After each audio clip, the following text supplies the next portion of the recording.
Kita bicara malaikat, 10 malaikat dengan tugas-tugasnya. Ketemu enggak, kenal enggak, ngobrol belum. Dihafalin tuh malaikat. Goib semuanya.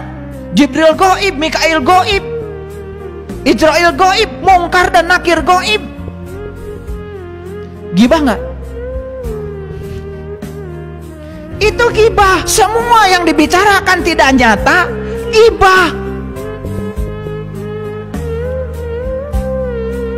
Makanya saya nggak mau ceramah saya ini gibah, nggak mau.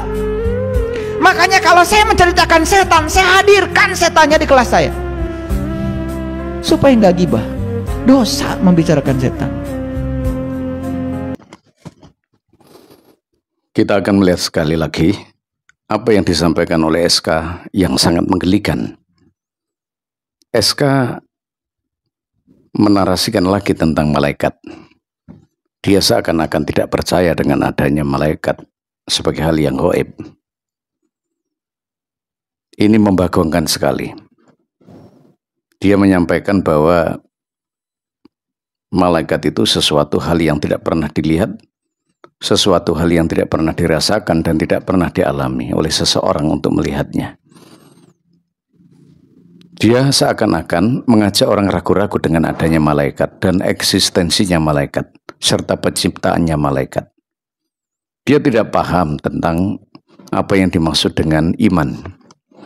Iman itu tidak membutuhkan untuk orang bisa melihat, untuk orang bisa mendengar, dan untuk orang bisa merasakan atau menjadikan sesuatu hal yang pernah dialami. Seperti halnya dia bercerita kepada banyak orang tentang hal yang dialami dan lain sebagainya.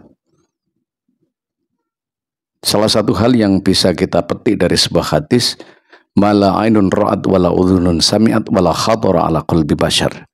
Seperti halnya apa? Surga yang tidak bisa dilihat, tidak bisa didengar, dan tidak pernah bisa dirasakan, tapi wajib diimani. Mengimani malaikat adalah porsi yang kedua setelah mengimani Allah. Malaikat adalah hal yang gaib, dan hal yang gaib wajib diimani. Yu'minuna bil ghaib, harus iman kepada hal yang gaib. Mari kita lihat yang kedua sebagai khusus dalam keimanan kepada malaikat. Salah satu dari ayat Quran surat Al-Baqarah.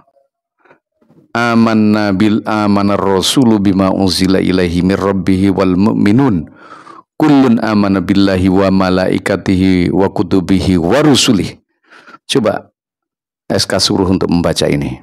Membaca saja dia di luar kefasihan, memaknai saja salah, apalagi menafsirkan ayat Quran dan mengajak orang Islam untuk ragu-ragu, apa tidak berpotensi merusak keimanan orang Islam, apa tidak berpotensi mempolarisasi umat Islam untuk ragu-ragu terhadap keimanan.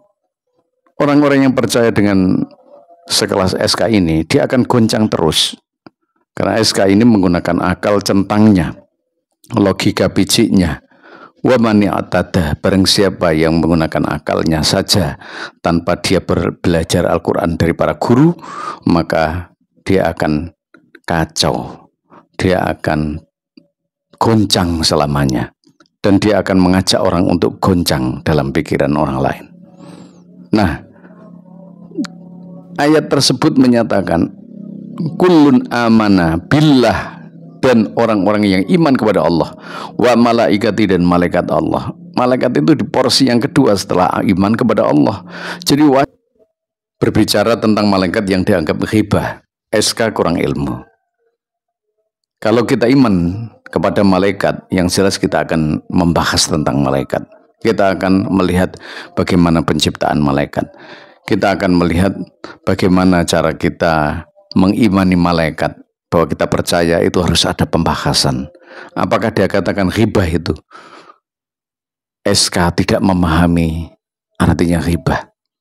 Ghibah itu adalah sebuah narasi yang negatif yang ditujukan kepada sesama muslim atau sesama saudara. Apa ghibah itu dalam sebuah konsepnya para ulama? Dzikru akhaka bima yakrah. Ya, sebuah narasi yang ditujukan kepada saudara Yang ketika saudara itu mendengar, saudara itu tidak suka dengan apa yang kita ucapkan, lalu menyakitkan mereka. Nah, riba itu sama halnya kita makan dagingnya ya saudara kita yang membusuk. Itu riba. Jadi kalau kita membahas itu beda dengan riba. Kalau riba itu adalah hubungannya dengan dosa. Kalau itu hubungannya dengan keilmuan. Keilmuan yang membahas tentang malaikat, keilmuan yang membahas tentang bagaimana cara kita menguatkan keimanan tentang malaikat. Apakah itu berbicara tentang jumlah malaikat, berbicara tentang keberadaan malaikat dan lain sebagainya. Inilah orang-orang yang tidak paham tentang bagaimana cara mengimani malaikat. Ini sangat berbahaya. Dalam sebuah kitab namanya Sulam Taufik dijelaskan, orang yang tidak percaya kepada Allah, tidak percaya kepada malaikat, maka dia akan mati dalam keadaan kafir. Apa artinya? Wa may yartadid minkum antinihi fayamut wa huwa kafirun. Barang siapa yang murtad, yang tidak percaya dengan Allah, tidak percaya dengan malaikat, tidak percaya dengan ghaib, maka dia akan mati dalam keadaan kafir. Fahabitat a'maluhum, dan akan putus semua amalnya, hilang semua amalnya, hanya karena provokasi dari ustadz yang tidak pernah membaca tafsir dari para guru-guru dan para ulama. Harus berhati-hati, sayangi iman kita, jangan rusak iman kita dengan kita mengikuti orang-orang yang berpotensi merusak iman kita. Belajarlah kepada para guru-guru, para alim ulama, para kiai yang sangat keilmuannya sampai kepada Rasulullah, dengan mengikuti para mufassirin yang ilmunya sangat hebat. Jangan mengikuti orang yang menggunakan akalnya untuk menafsirkan Quran tanpa ilmu. Yang masuk logikanya dia terima, yang tidak masuk akalnya dia tolak. Ini namanya adalah man tafassara bira'yihi falyatabawa maq'atahu minan nar. Barang siapa yang menafsirkan ayat Quran dengan akalnya saja tanpa ilmu, maka dia bisa masuk neraka. Maka sekali lagi berhati-hatilah. Mari kita mengikuti para masyayikh, para ulama yang fan ilmunya, yang pandai dan bersanad sampai kepada Rasulullah Shallallahu Alaihi Wasallam. Sekedar mengingatkan saja, MUI Kementerian Agama harus bertindak atas apa yang disampaikan oleh orang-orang yang potensi merusak keimanan umat Islam.